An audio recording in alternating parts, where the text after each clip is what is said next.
Russia just tried to shoot down British planes over the English Channel, and the UK said, quote, "If Russia does this again, we will use our military options." Specifically, today a Russian warship was caught sailing close to British waters in the English Channel. And in response, the UK did what they usually do. They sent a warship and spy planes to chase after this Russian warship to try and scare it off. But you might have just realised today Russia retaliated, and this Russian warship actually fired lasers at those British spy planes to try and blind the pilots. For the record, that could easily cause them to crash. The UK said, quote, "This move was deeply dangerous. We are poised to react depending on the Russian warship's next move." But this Russian warship isn't just any ship. This is actually a Russian spy ship called the Yantar, and it was designed specifically for spying on the UK. And with the Yantar being caught so close to the UK, it was almost definitely gathering intelligence on the UK, or at least trying to. So to be fair, the UK was well within their right to send out a warship and these spy planes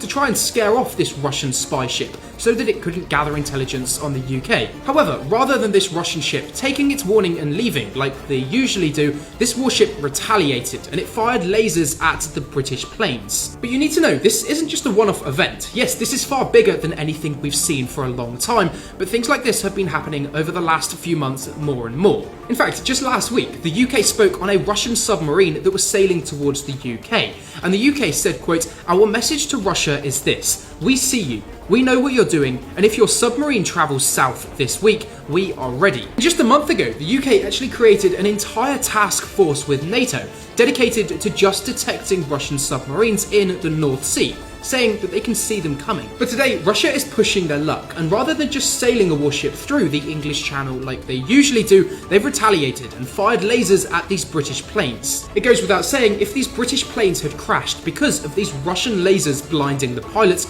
it could have caused a war. And it looks like this is only getting worse, and I'll be honest, Keir Starmer isn't saying much about this. Genuinely, we need a leader that will tell Russia to just fuck off. I'd do it, don't give a fuck. So you can leave me a follow for some more global news like this. Sorry for the language.